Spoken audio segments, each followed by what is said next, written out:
So that brings me to my next question which is, what does BC need to do differently if we're really going to tackle not only the transportation issue, which is huge, but it relates to climate change and all kinds of other things. And I think that what you're proposing as a solution also does something that we're really interested in, which is to restore our sense of community, our sense of being in this together and wanting to have communities where we can live and work and play and have a good life. Yeah, and I think it's true to say that the car has not helped build community.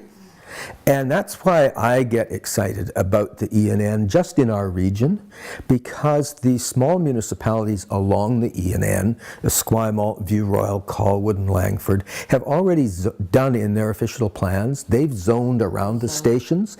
They know the kind of land use that they would like to get, and that is walkable, community-oriented, not car-dependent. And I think that it's actually possible to change and direct smaller municipalities than big ones. Victoria's built. Right. Saanich is building malls. So, but the smaller municipalities where the vision is shared and people understand it, they're going for it. So I think that that's one part of that. The other part, if I can carry on with that, is totally an accident, but it shows the weaknesses of our institutions. That for a long time, people in this region have been concerned about transportation, transit, etc. And the Transit Commission has not been responsive. We've now got Liberal candidates for the leadership, and they're falling over themselves to be offering things. So it's very nice to see some very direct democracy. You can do it on their Facebook pages. You can do it when they come touring around, and they do, saying, you know, vote for me. And you can say, well, what's your position on this?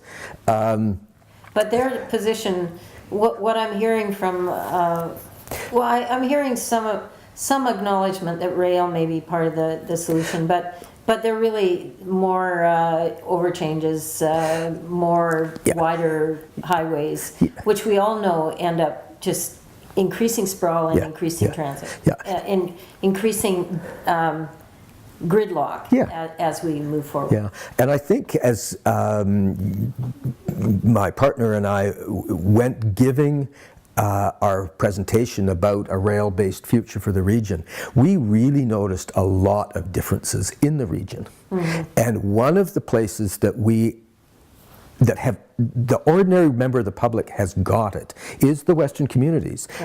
They saw nearly $500 million worth of road improvements in the 90s, and the roads were torn up, and there were detours, and there were endless delays while the road was built. 10 years later, it's full.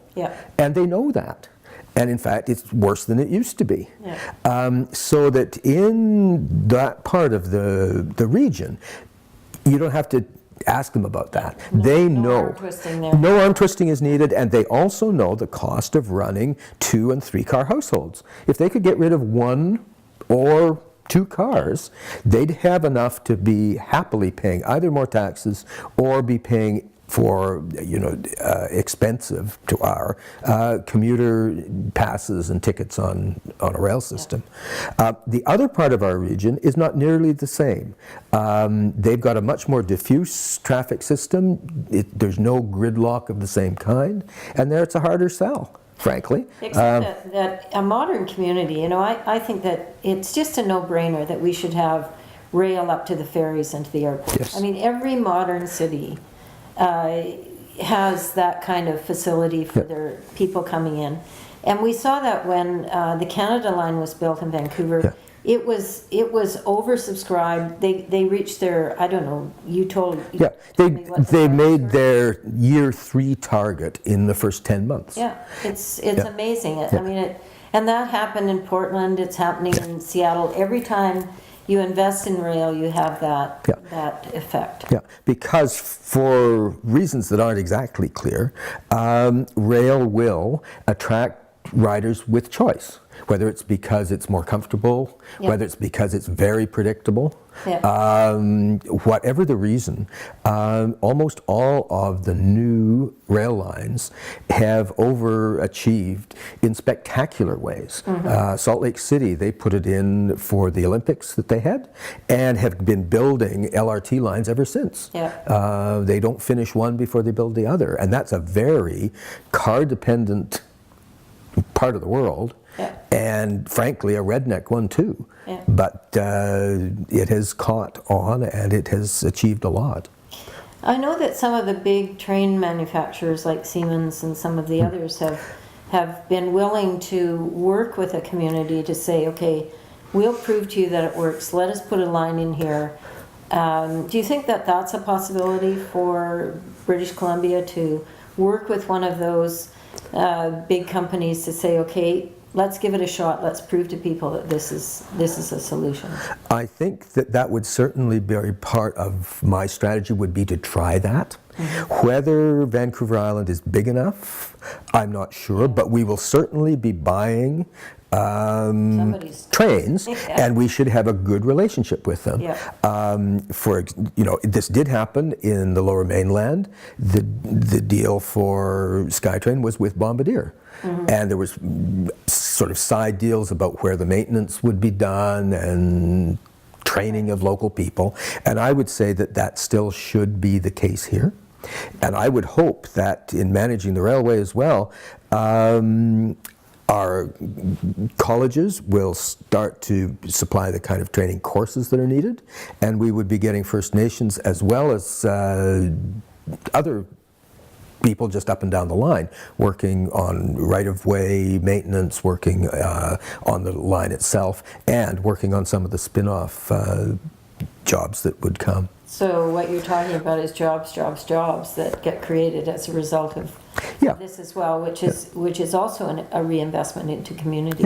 Yeah. I worked on the Vancouver Island gas pipeline when it came, which is quite a bit the same thing. It's a long, linear development with served populations along the way, and this is what was organized then. That the college in Nanaimo offered training when it was needed, not 2 years after everyone said, where will we get these people? It was all part of the package of planning it out, and so that there wasn't a hiatus.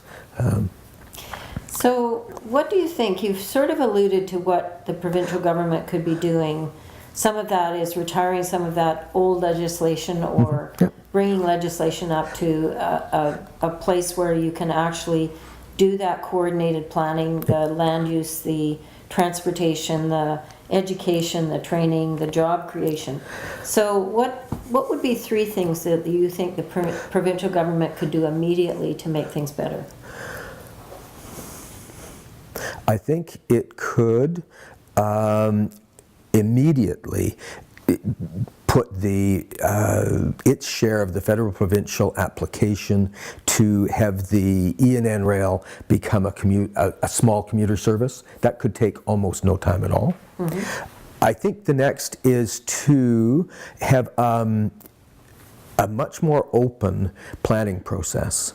I don't hold it against them, but their time has come to open up their planning processes. They're very close-mouthed about how decisions actually are made. And I think that now when it's clear that there's so much at stake, that it's got to be open to more and more democratic. A third, and I think that would mean a whole lot of stuff. It would mean a new governance model. It would mean an update to the Transit Act. And I think a willingness to see that transit on the bus side is not the loser cruiser that is sort of a charity and social work and you want to minimize it. And rail is not just a lifetime of subsidies, but both of these are essential for the kind of 21st century we want to have, which is less car dependent, less oil dependent, more community based. Well, that's great, Irwin. Now, I know you have the whole energy side, but I think we'll leave that for another day. It's fun. And I really want to thank you. This has been very informative. It's very exciting. Rail, and I know you know this, that it's not just the Vancouver Island, that sense of how we can make transportation work better here, but the same issues face us in the lower mainland, the Fraser Valley. There's a group there, Rail for the Fraser Valley. We also have the corridor and the Okanagan, which could benefit from rail as one of the means of improving that. So it is a very exciting initiative. And do you think you're going to see it in I the think so. Greater Victoria region? Yeah, I think so. Yeah. By when? I would say in 2 years. Wow. Well, that would be great. Yeah. Well, thank you again for coming in. You're very welcome. It's a Great ideas. It's a delight. Thanks. Thanks.